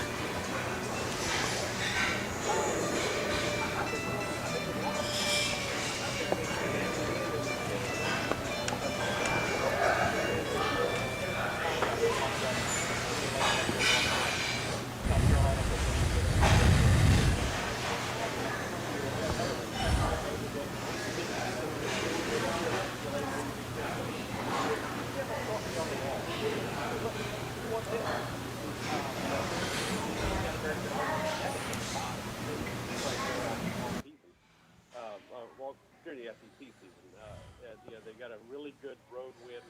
Over the non-conference schedule is not great, but they do have a really good road win over Duke, who won the ACC. And so I think they need to be number 1 seed. I think they're going to have a very hard time making it to the Final Four if they're not a number 1 seed. I mean, it's not going to be easy anyway. But I think they need to avoid a UCLA, a South Carolina, a UConn as long as they can. And you see the latest projections, Charlie Cream has them as the 2 seed in UConn's regional in Fort Worth. That's going to be problematic. UConn is undefeated, and they have a really great team again this year. Won the championship last year. So, I know Kim says these public things about these conference tournaments and stuff like that, but I think for LSU this year it has some added significance. Now I know they won the championship 3 years ago as a 3 seed. And, they had some help right along the way. Indiana was the number 1 seed in their regional. They didn't get out of Bloomington. Lost to Miami, the LSU in the regional final. Iowa knocked off South Carolina in the Final Four. LSU beat no easy task to beat Caitlin Clark in Iowa, but they did it. But they had a little help, and that can happen. But, you can't bank on that. I think what you can try to bank on is trying to win these 3 games. And then you present a resume to the committee that I think would be hard for them to argue. Charlie Cream, the ESPN bracketologist, said he thinks they're still in the hunt for a 1 seed, and I think that's what they need to shoot for. Rab, I love you. We've been friends a long time. They're going to win the first game. They're not going to beat South Carolina in that building. And I will happily say I am wrong, but they're not going to beat South Carolina in Greenville. No, they're just not. I think the team court means that much. Huh? I think the teams are fairly equal. South Carolina maybe a slight edge. They were what to 40 seconds to go in the Assembly Center, but they're not going to beat them in Greenville. This is akin to playing North Carolina or Duke in the ACC tournament in Greenville or Charlotte or something like that. Greensboro, yeah. I just look, if they do, tip of the cap, but my guess is that they'll win their first game and they'll lose the second one. I think they could be more competitive than you think. I mean, yeah, I'm not going to pick LSU to win, but I don't. I think they have a chance. They do have a chance. I'm not saying that they can't win. Scott, how big of this was a debate earlier this week. How big of an advantage is that building for South Carolina? I'm not just talking about it against LSU. I'm talking about against anybody. They're really good, period. But in that building. How often do they play there? Pretty much what? They play the SEC women's tournament there every year? Not every year, but they played it there a bunch. It's kind of become the anchor site for the SEC women's tournament. Okay. So it's very similar. It's an advantage. I went to the tournament. I've only been there. Well, 2023, the SEC tournament was there, and then LSU didn't play South Carolina. They won a game, and then they lost to Tennessee in the state, and they didn't lose again. They went back there for the regional as well. And South Carolina was there in the other regional. There's 2 regionals per site, which I hate, in the NCAA women's tournament. And for the SEC tournament, for both tournaments, it's an advantage for them. I think. Program that does really well in South Carolina. Right? Yeah, I mean, but Charlie, I mean, what is a record any better than when they play in the PMAC? Because they're undefeated in the PMAC. No, they. Okay, I mean, it's not their team. I mean, it's not just home cooking. No. They don't lose anywhere, any building they play. That's what I'm saying. They're tough anyway. They played every SEC tournament in Greenville since 2017 except one. So it's become a de facto home deal for them. They know they can draw a crowd there, and they're more likely to be alive in a tournament more than any other team. So they're just They're putting it where they could get the most people, the best attendance. And I think the one that they played outside of Greenville, they wanted to. So they're really good. They're really good. Yeah, what's the record in Lexington, that building? Yeah, they win everywhere. I mean, I'm not saying they only win because it's in Greenville. They scraped by at Kentucky on Sunday. They were up 2. Kentucky missed a shot. South Carolina inbounds the ball with like 7 seconds left. 2 Kentucky players run into each other. They get a layup. They win by 4. The teams just kind of throw up on themselves against South Carolina. That's part of it. I agree with you. It's a tough ask for LSU to get past Oklahoma, which they probably have to play, and then beat with Alex Chavez. They have a team that's ranked in the top 10, and then beat South Carolina. They will beat South Carolina again one day. I mean, it's inevitable. But this day and this tournament, seems a little tough. It's a tough ask. Let's go to the men. The only question I get wherever I'm about men's basketball is, have they made a decision on Matt McMahon? I'm not worried about what happens on Saturday or in the SEC tournament. Have they made a decision on Matt McMahon, and what is it? And I'm anxious to your answer to that question with a week to go in the season. I think, like I felt out last week, I think they're still deliberating it. If it wasn't for the whole money aspect, it probably would be done. But gosh, the LSU have big surprises so far with all this football spending, obviously. But I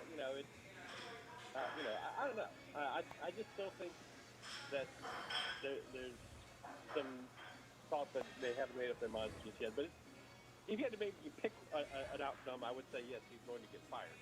But I don't think it's 100%. Imagine the support next year if you run it back. Or lack thereof. There would be almost none. You can't justify giving the same budget as he had this year for. So I mean, how's he going to put a good team? And the team has not been well coached. Sorry. No, they have way too many easy baskets. They don't play deep. They're not well coached. They've done nothing well. They haven't recruited well. They haven't scheduled well. They haven't coached well. I don't really blame the last group. I blame is the players. This is about as good as hard as they can play. They're not talented enough to be in a tournament conversation. This isn't a roster, even at its best, that is a tournament roster. And I say that with Thomas having missed as much time as he has, I don't think they're a tournament team with him. Well, go through his numbers. Yeah, we did, and we've done. Go through his numbers. He wasn't good when he was healthy. So Scott. Y'all really don't think if Thomas had played the whole season healthy, they would be? Man, don't get what was he played 5 conference games. He was not good. He shot about 28-30% from the floor. I mean, his assist-to-turnover ratio was not good. I mean, he was not good. No. In the 5 games, again, there were 3 conference games. SMU and Texas Tech is what I counted. Matt Humans is on with us every Thursday, and he covered UNLV for years for the Las Vegas Review-Journal. Okay, so he still follows him. He said, we asked him about Tom. He says that he's okay. He's okay. He's just an okay player. I mean, and he wasn't worth the money. He had to overpay because he got some attention from some other place. But no, he's not a difference maker. In those 5 games, Scott, you lose games by 15, 20 every night. Those 5 games, 3 SEC games, SMU and Texas Tech. Okay, they were 1-4. He shot 25 for 70 from the floor. That's 36%. And he shot 4-14 from three-point range. That's 29%. I don't have the assist-to-turnover ratio, but he had a good night against SMU. He did have and so did McKinnon. That is the best game they played all year. To McKinnon, he's knocking him down. But no, Scott, I don't. He's not a difference maker. Now, that being said, I think that Matt McMahon's going to get another year, and it's fine. And I'm basing that based on what I've heard Verge Osbury say. He's done multiple interviews, and he's kind of telling you that he's trying to soften the blow. Yes, he's softening up the ground to say, he's trying. Listen, we don't have enough money, and whether they do or not, but that's what he's thinking. He's the AD. They don't have enough money to fire him and bring in another coach that would make a difference. Could they fire him Yeah, but then they'd have to go hire another coach, and they don't have enough money to go get the guy that they want, an attractive name, plus give that guy all the NIL money he wants. Now, do people think that he can do that and he just doesn't? Who can say? But that's what I think he's doing. I mean, when you get the CEO of one of your biggest sponsors to put out a tweet, okay, and believe me, it was an awfully strange time to opine for the first time. I mean, it looked, even if it's not planted, it looks planted. Okay? Oh no, it's really bad. This is, this is not exactly an NBA type of time, but this is the college version of tanking. If you come back with this next year, if you run this back next year, you have so little interest, apathy. No, it's way beyond apathy. I mean, you run this back. This is a college version of tanking. And listen to what Verge has said. This is the equivalent of the doctor about to give you a tetanus shot. Look, this is going to hurt. Okay, or setting a leg. This is going to hurt, and you go, okay, it's going to hurt, and you brace yourself. I think that's what they're doing. I would be delighted to be wrong because I would like to see the program take a step in the right direction, but that's kind of my read on it so far. My money's on them making a change. So, and I think that they're not. I hope, I don't say this often, I hope Jimmy's right. I hope Jimmy's right. Our interview, Verge did a series of interviews back in January with a bunch of the media, Wilson Ellison, and I sat down and I wrote a column based on what he said. And compared to what he said about football, football has to succeed. Football has to be to fill up Tiger Stadium. All these things. It wasn't with that emphasis he said about men's basketball. I mean, and there's not a lot of schools where you necessarily would say that. Kentucky, you would, Duke, you would, and that sort of thing. But it was like, we're gonna evaluate, we're gonna look at it. It's very good chance he'll be back next year. But it comes down to money. One more year. I don't know. I don't know where to go with this, but I do know the interest right now in the support is behind football, baseball, women's basketball, gymnastics, possibly softball. So it's pretty bad. There's no basketball justification to bring him back. None. It's all economics if they do that. Scott, we appreciate it. We will talk to you next Wednesday. All right, guys. Take care. We're here at Modesto. Don't forget our friends at Go Chevrolet. Go Chevrolet in LaPlace. Go Chrysler Dodge Jeep Ram in Plaquemine. Go West in Plaquemine as well. And Go Ford down in Waveland, Mississippi. We continue to build our Go Automotive dealership family. And, I don't just talk about the great vehicles that Go. I drive a Chevy Tahoe that I got from Lee Carney down at Go Chevrolet. I talked about their concierge service department. You talk about convenient. Unbelievably convenient. We were doing a show over at Chris's Specialty Foods. They brought the loaner up to me, picked it up, brought it into to get service. They communicated with me. This is what's going on with it. This is what. Do we have your approval to do the work? Yep. Go ahead and do it. Knocked it, sent over the bill, paid it over the phone. That easy, and they returned my vehicle when I was at home later in the day. You talk about convenient. Unbelievable. Their concierge service department at Go Chevrolet. Again, Go Chevrolet in LaPlace. Go Chrysler Dodge Jeep Ram in Plaquemine. Go Chevy in Go Chevy West in Plaquemine as well. And Go Ford in Waveland. Lee Carney, Nick Richard, my buddies over at the Go Automobile Dealership family. Mention my name, Jimmy Ott, for VIP pricing. Live at Modesto. Live at lunch, 104.5 ESPN Baton Rouge. Live at lunch.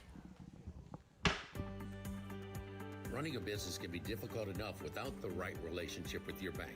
With United Community Bank's local business bankers, you're not just a number, you're a partner. Contact Heath Meir, Nicole Glover, Hunter Creed, David Campbell, or David Henry to discuss how we can help your business today. United Community Bank, the local way to bank big. Locations from Baton Rouge to Golden Meadow. We've been serving the people of Southern Louisiana for over 60 years. United Community Bank, member FDIC, equal housing lender.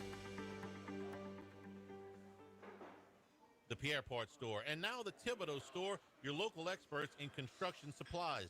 They can handle your contractor supplies for all jobs, big and small. The extensive selection of plumbing, electrical, and hardware supplies are endless, and they can even deliver it to your job site. If you need lumber, no problem. Available for pickup and delivery from Pierreport. Top-notch tools and expert advice, it's local service. from the Thibodeau Store, 900 St. Patrick Highway in Thibodeau, and online at ThibodeauStore.com. This hour of Live at Lunch with Ott and Hanny is brought to you by Dana Brown at the law offices of O.C. Brown, 343-1111 and OCBrown.com. Roto-Rooter for all your plumbing needs, 925-8710. Supreme Rice, grown, milled, processed in Louisiana since 1936. United Community Bank, the local way to bank big. Tex Morris at Edward Jones Investments on Jefferson Highway, 928-8659. Total Maintenance, your one-stop shop for AC, electrical, generators, and plumbing. Service today, every day for Total Maintenance and Coastal Capital Advisors. Markets evolve. We adapt. The Live at Lunch with Ott and Hanny Restaurant Club. Sammy's Grill on Highland Road. A hometown favorite for tailgating and watching LSU games since 1988. Snow Seafood and Steak for over 50 years on Airline, Highway, and Highway 74 in Gonzales. Dozy Place for hand-cut steaks on Government Street and Mid-City. Louis Cafe, a Baton Rouge landmark since 1941. Just outside the north gates of LSU. Fin Bomb, sushi, burrito, poke, ramen at Burbank and Lee. Since the 1930s, Supreme Rice has delighted their customers for all of your favorite South Louisiana dishes. Whether you like the brown, long grain, medium grain, jasmine, or the new parboiled rice, Supreme Rice makes your favorite dishes even better. They even have a healthy low glycemic rice, a great option for diabetics and those who have high insulin resistance. Supreme Rice is proud to be part of the Climate Smart program, which promotes water conservation and reduces methane emissions so future generations of Louisiana farmers can enjoy the same benefits. For more information and great recipes, find them online at supremerice.com.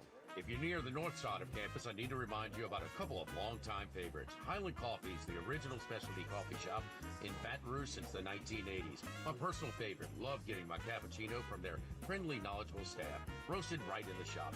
Louis Cafe for breakfast and lunch 7 days a week. The Mitchell omelet, Cajun hash browns, Big Cheesy Lou, all served up in that famous open kitchen atmosphere. In Tigertown since 1941. A couple of great spots, Highland Coffees and Louis Cafe, just outside the north gates of LSU. ALS is a progressive and neurodegenerative disease, and we need your help to find a cure. The mission of the ALS Association, Louisiana, Mississippi chapter, is to discover treatments and a cure for ALS, and to serve, advocate for, and empower people affected by ALS to live their lives to the fullest. Whether you are newly diagnosed, a military veteran, a caregiver, or someone looking to learn more about how to navigate living with ALS, they can help. Visit als.org to learn more. That's als.org. Follow us on Twitter and Facebook at 1045 ESPN and on Instagram at ESPN 1045. For a look behind the scenes, highlights from our shows, a chance to participate in exclusive contests, and more with 1045 ESPN Baton Rouge. 1045 ESPN Baton Rouge. Live at Lunch with Ott and Hanny from Modesto on Burbank on 1045 ESPN Baton Rouge. From east, north to south, but we're heading west. It's Wes Reynolds from VSiN. Wes, how you doing, buddy? What's your thoughts on that Shane Lowry finish on the Bear last week? Well, I wasn't on him, so I didn't have to deal with that pain necessarily. But yeah, but he's been snake bit at this tournament. Remember a few years ago when he was trying to win the tournament, and then it started to rain on 18, and it poured down rain right when he needed a birdie to Matt Straka to get into a playoff. And I think he's not finished worse than 11th in any of the last 5 years, and he's been in the top 10 in 4 of those 5. And just got snake bit. Just pulled a couple drives right, and it just compounded upon him. And Nico Echeverria made the birdie he had to make, and Johnny on the spot, and won the tournament. But I'll credit Shane Lowry for standing there and answering the questions afterwards and, not running and hiding and, saying, hey, I gagged it away. And unfortunately for him, and he's a good guy, so I felt bad for him, he did. He hit a couple bad shots at the worst possible time when he had it under control. Because Echeverria, I believe, when he was on the 16th hole, and that's the middle of the Bear Trap, of course, the PGA National, Echeverria was like 35-1 in play to win that tournament on Sunday. And, if you got on him and you were right on the money there, then you got a good cash out of that. 50-1 is what Lowry was, the highest mark, minus 5,000 is what he was at one point. And why not just take? I mean, did you see the spray chart of the balls hit on 16 for the entire weekend. I mean, it's so unusual for a guy that seems to be kind of so grounded. I mean, take your 3-wood out or whatever and just hit a 275 in the middle of. I don't know, man. I would go more control with my club choice at that point. Yeah, and I don't disagree with that necessarily, but it is kind of, hey, I'm rolling along. What I'm doing is working. I don't want to all of a sudden change, that dramatically. When he was bogey free, by the way, throughout the entire weekend, as was Nico Echeverria. So he's like, you know what? I just got to keep doing what I'm doing, and then all of a sudden he pulls one right, and the tournament is gone. Wow, bogey free for the whole tournament, double. I mean, it's if he wasn't such a likable guy, would the choke tag be more prevalent here? Probably, because I think he is likable, because we've seen him at the Ryder Cup, and how much joy I think he takes out of playing the game, and how much fun he has, and he's the Irishman that you want to have a beer with at the pub, and I think he has that charm about him. So yeah, if he was somebody else, if he was a more of, I guess, a villain in the game, if you will, he'd probably be taking a lot more grief at this point. When he goes to the press conference or whatever after, and he says, my biggest disappointment is my 4-year-old little girl wants to come run up the thing. He lives there now, right? Yeah, I guess. Yeah, I think, is that right, Wes? He lives there now?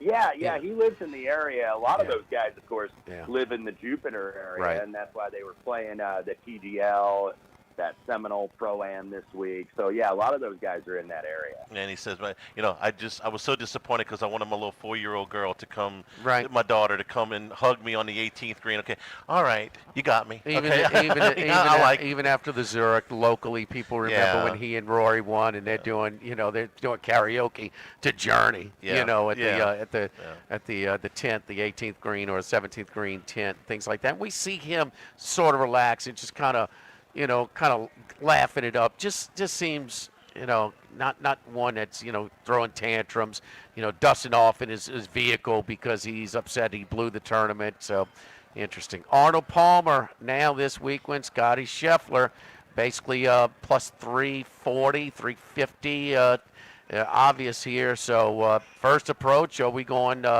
without Scheffler or with Scheffler? You usually go with Scheffler, and you should try and beat him. What you thinking, Wes? Yeah, and it's tough to try to beat him this week, considering he's won 2 of the last 4 here in Orlando, so he's got 2 red cardigans.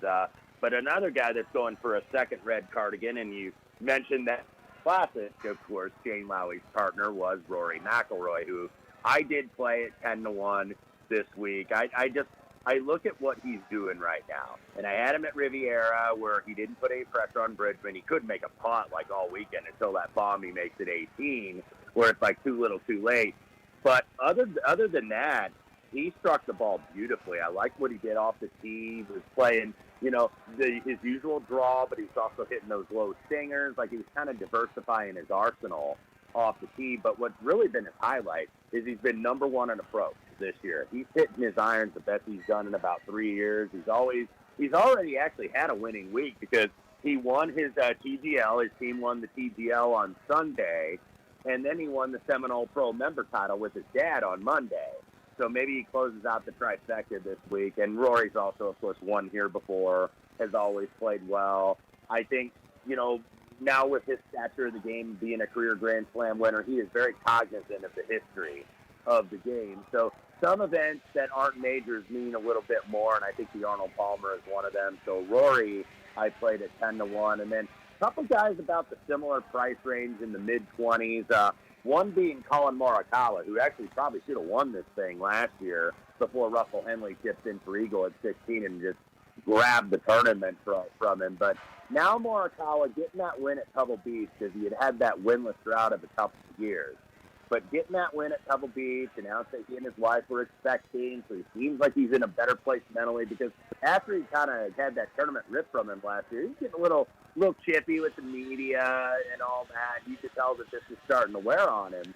a little bit. Now, the putter's got to be a little bit better. He's like 131st this season, and he wasn't great putting here last year, but he did lead the field driving accuracy last year. I like the fact that he followed up that Pebble Beach win with a T7 at the Genesis. So the irons, obviously in good shape. He's still one of the best in the world in that category. As is Matt Fitzpatrick at around 25 or 28-ish to 1. Number 1 in ball striking this year in that category. Number 4 in approach.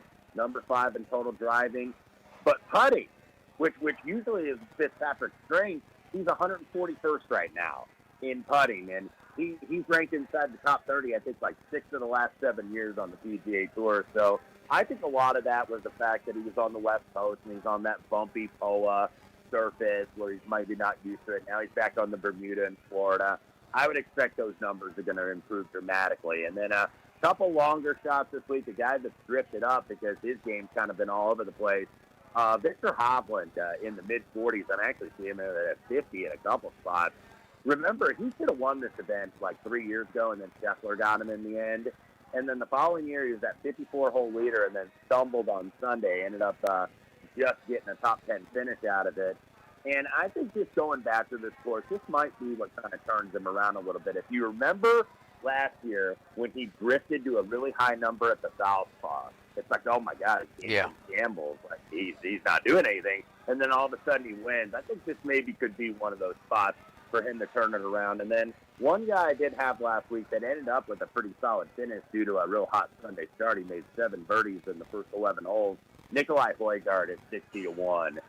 Currently right now at number 50 in the official world golf rankings, and he's got to be in that top 50 to get that master spot. By the way, his brother Rasmus is the favorite down in Puerto Rico in the alternate event. So Nikolai, I like the way he strikes the ball. Like he's topped on every model stat: approach, total driving, proximity from 200 yards or more, because you're going to have a lot of those long iron shots here, and he just popped. So that was more kind of like a stat model type play with Nikolai at 60 to 1. All right, great card in college basketball last night. Good one tonight, and then the big boys last weekend of the regular season. You got the rematch in Durham against North Carolina. That line is projected to be around 15.5. Arizona State has had a rough year, but they're hot as of late. Finally, the Toppin loss caught up with Texas Tech. They lose at home after 3 games of winning straight up and against the spread without Toppin. Just some thoughts coming down the stretch. Maybe a bad team playing above form, a really good team struggling, or any picks that you have for tonight. Yeah, now we're getting all these bracketologies out as who's the last team in, who's the first team out. One of them are my alma mater, who I don't even think should be in the tournament. I think that that Michigan State effort on Sunday was not good. And I don't think, as much as Bruce Pearl is chirping right now, I don't think his team belongs in the tournament. They're going after Miami of Ohio, who's about to go 30-0 in the regular season. It's like, why does Auburn deserve to be in the NCAA tournament with 14 losses? So you're going to get all these taxes, I think, in the numbers with these teams that kind of need to win a little bit. But in terms of tonight's card, a couple I did play. One, I'll mention a bubble team, Indiana. I played the under tonight, Indiana, Minnesota, and that's down at about 137 or so right now.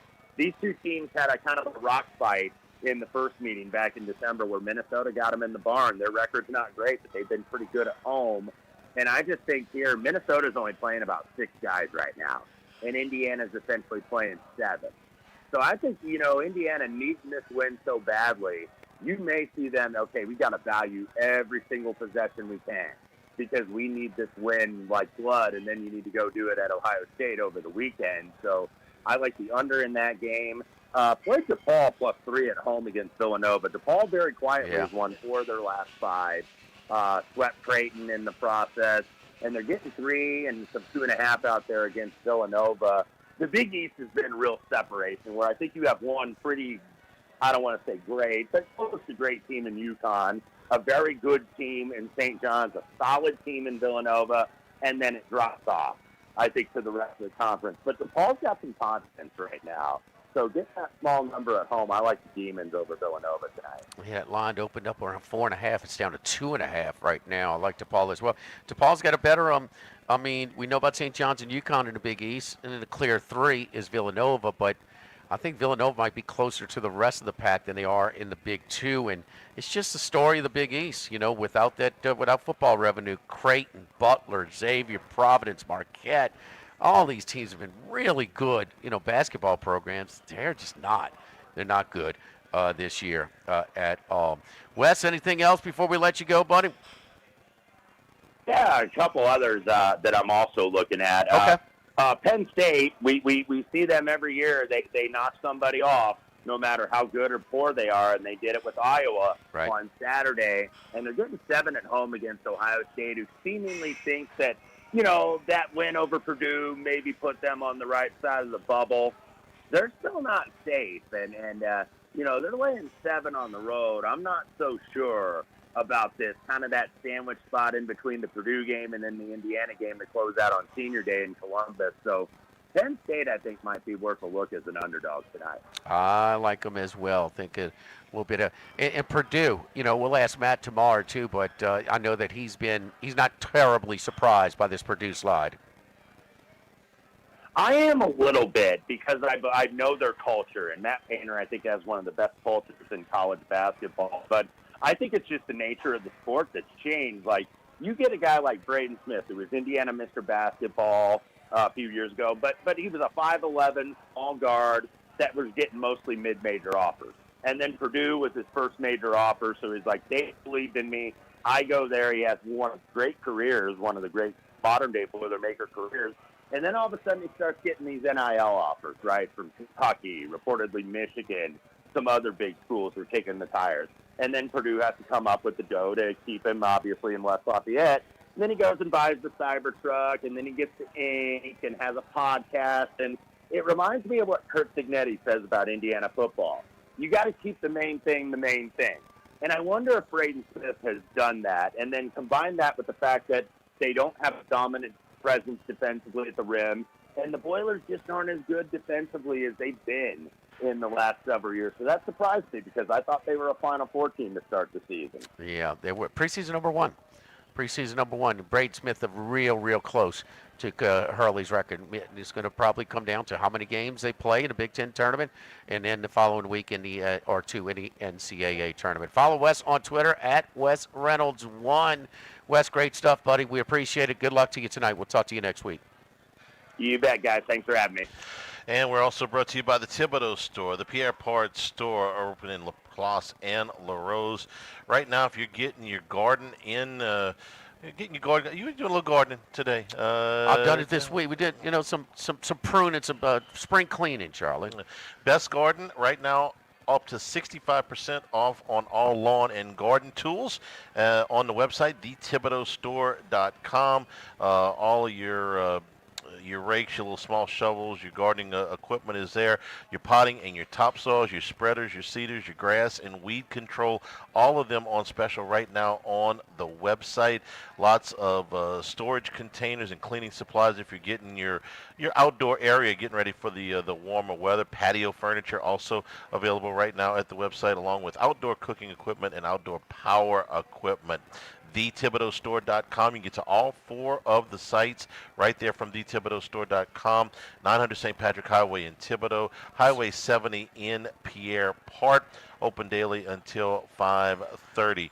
So one of the gadgets I got down from there was a fertilizer spreader. Yeah. You put it, you dump it in there and you roll it. You hold the little thing and it spreads instead of you trying to do it evenly.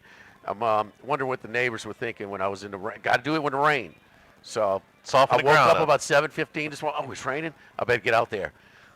What do you think of me? I'm in the rain doing fertilizer spreader, huh? They're thinking EJ's at school.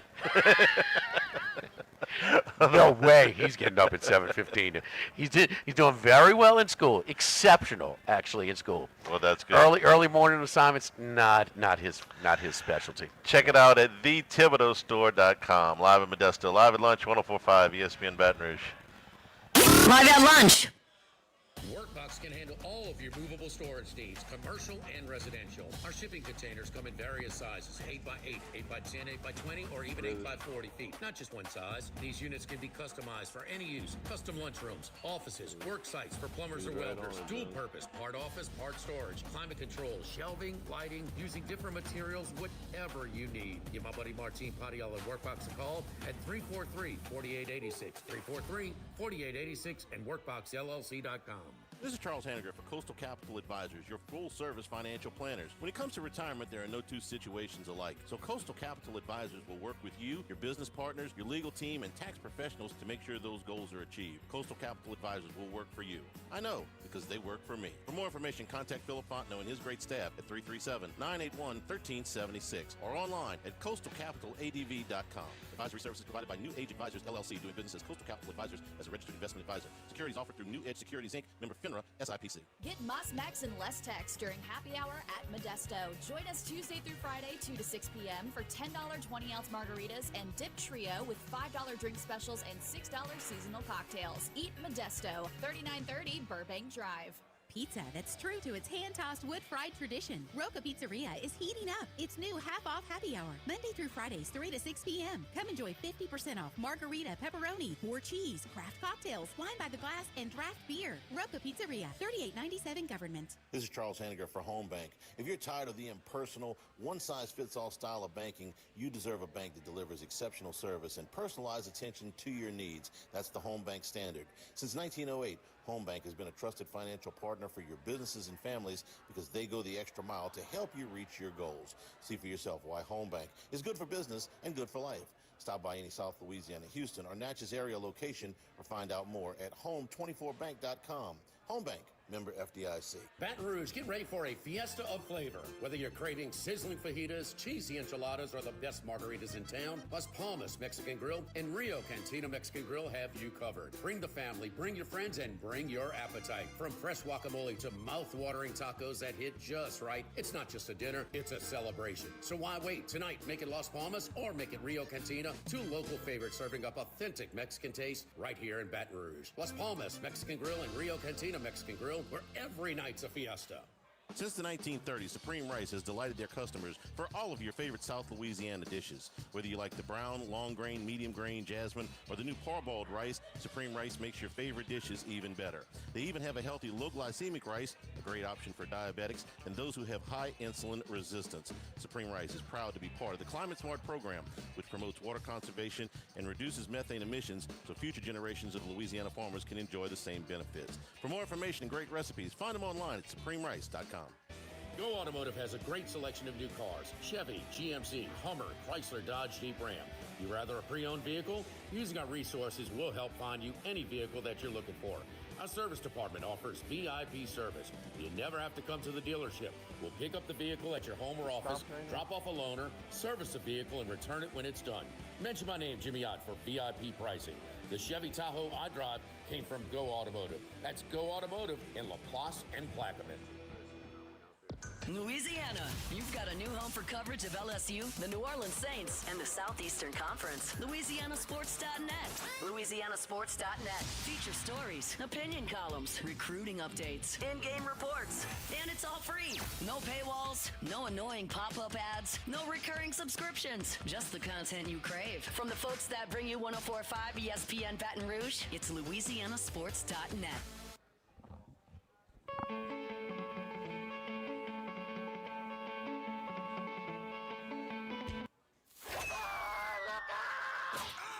Our Wednesday consensus golf picks are brought to you by Dana Brown at the law offices of O.C. Brown. Got the heavy sticks out this week, huh? Yes, indeed. Not going too far. Well, not going, trying to beat Scheffler is the big deal. So Scheffler, that's 360, something like that. You need him beat? It's no problem. I'll bet on him, and I'll knock him right out of there. How many times you bet him this year? Twice. And he was, and that's when he has dug himself the hole and then trying to storm back late. Yeah. Yeah. It just makes it such a poor rooting experience when you feel like you're out of it on Thursday, and it gives you a glimmer of hope.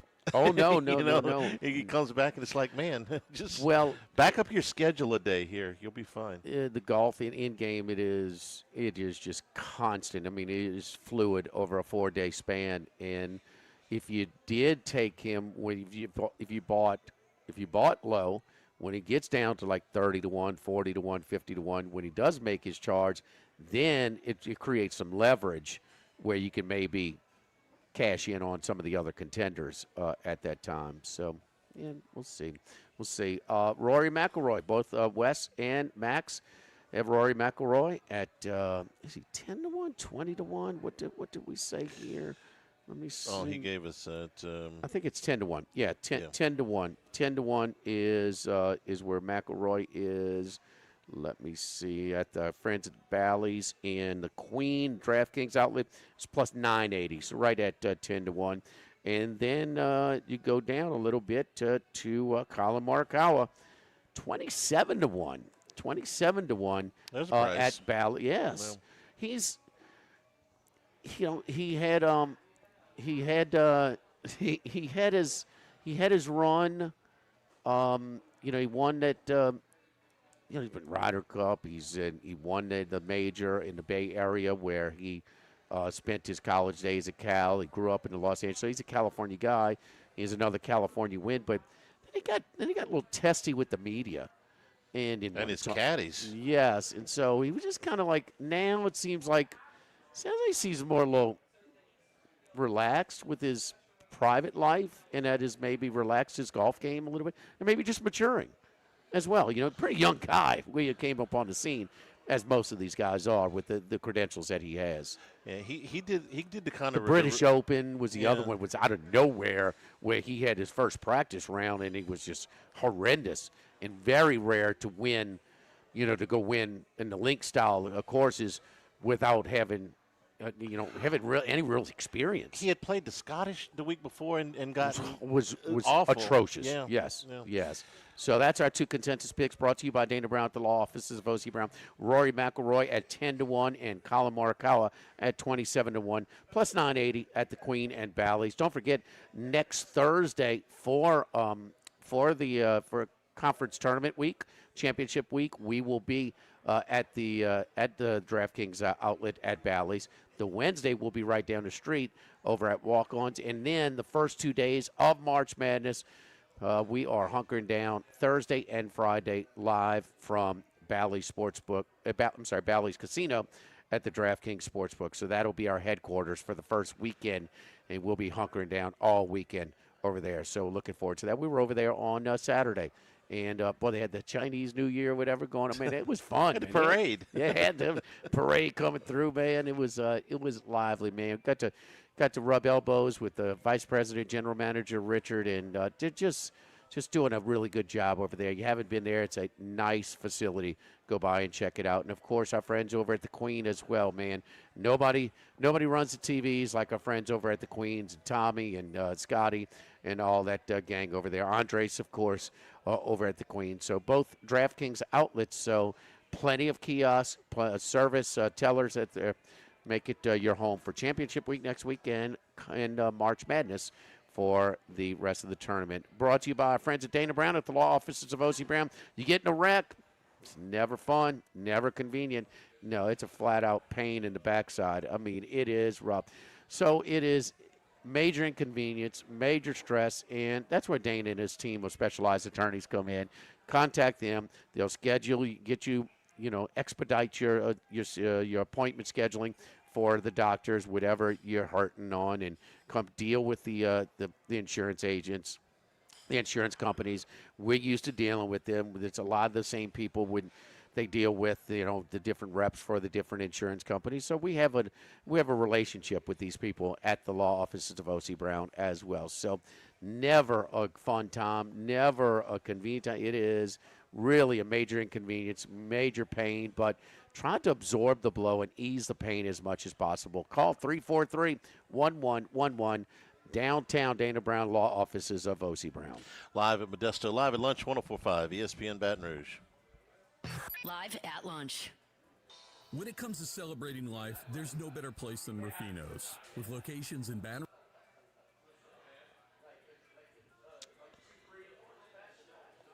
say when. Join us for the Thursday edition of Live at Lunch from Dick's House of Sport in the Mall of Louisiana. Dwayne Colucci and Matt Humas both join us from Las Vegas, and we recap LSU and UL Lafayette in baseball. Live at Lunch from Dick's House of Sport in the Mall of Louisiana, 11 a.m. Thursday on 104.5 ESPN Baton Rouge. Alike. So Coastal Capital Advisors will work with you, your business partners, your legal team, and tax professionals to make sure those goals are achieved. Coastal Capital Advisors will work for you.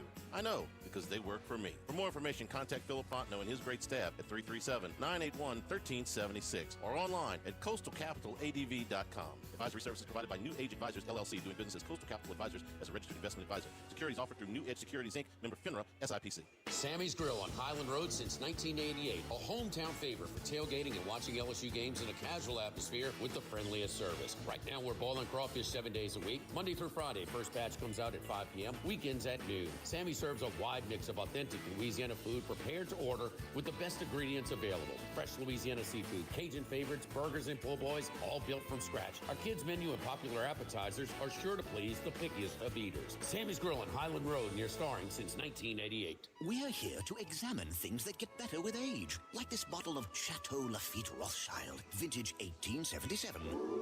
Age can make things more valuable, like this Picasso from his blue period, 1904. And treasured, like this Roto-Rooter jingle, 1954. Roto-Rooter jingle? Just listen to it. Oh, Roto-Rooter, that's the name. And away go troubles down the drain. Roto-Rooter. A timeless melody. Roto-Rooter? The lithe arrangement. But it's a clog-busting company. Wrong there. Roto-Rooter has grown into more than a clog-busting company. They're North America's largest full-service plumber and drain cleaner. And when you need Roto-Rooter, remembering this jingle can be priceless. Roto-Rooter.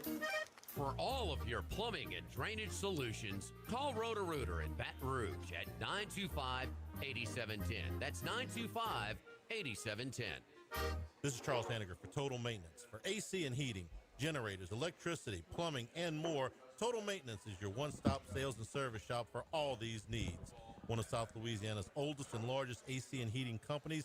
Since 1980, their slogan has been service today, every day, so no one ever has to go to sleep hot.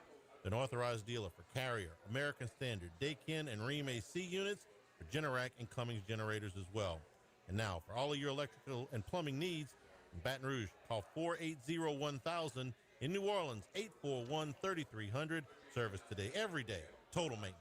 1950, Phil's Oyster Bar started on Government Street. Then Gus Piazza took over in the 70s, and now his son Anthony has taken it to another level at the current location in South Downs. It's always been a Baton Rouge landmark. Seafood, oysters, po' boys, burgers, and more, all served up in an atmosphere full of sports nostalgia and tons of TVs to catch all the games. Seafood gumbo, crawfish cheesecake, or my favorite, the meatball quesadilla to start. Check out dinner and bar specials at philsoysterbar.com. You know we bleed purple and gold at Phil's Oyster Bar in the South Downs Shopping Center.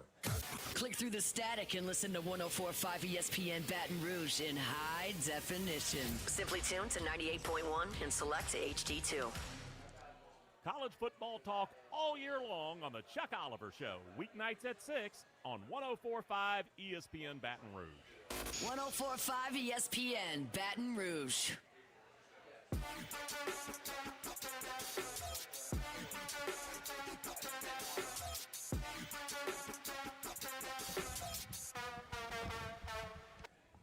Live at lunch with Ott and Hanny from Modesto on Burbank on 104.5 ESPN Baton Rouge.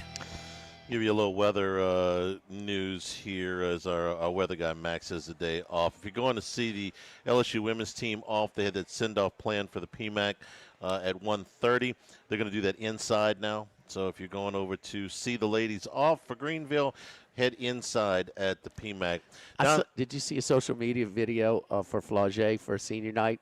They threw a party back at whoever's place. I don't know if it's hers or whatever. And they had it catered. You know, guess what they had it catered?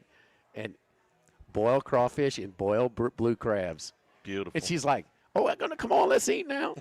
she is so funny, man. She is so funny. No, she's such so they showed a picture of her. such Go, a "Oh, that was character. when I. Oh, look how fat I was." I mean, she she's a character, man. That video from her very freshman likable. year when she was talking about all of her goals and how many of them she's already hit, and on her way to hitting a lot more of them. So. But I mean, me and Flaude, we got the same party menu down. Yep. Give us a boiled seafood. Yes. Yes, indeed. Very good. Down in Lafayette tonight, the weather forecast improves considerably starting at 4 o'clock today. So it looks like the Tigers and Cajuns are in good shape to get that game in. It starts at Tigmore at 6 o'clock tonight. Tigers and the Raging Cajuns. We don't have pictures yet. They probably won't tell us that until about 90 minutes before the game.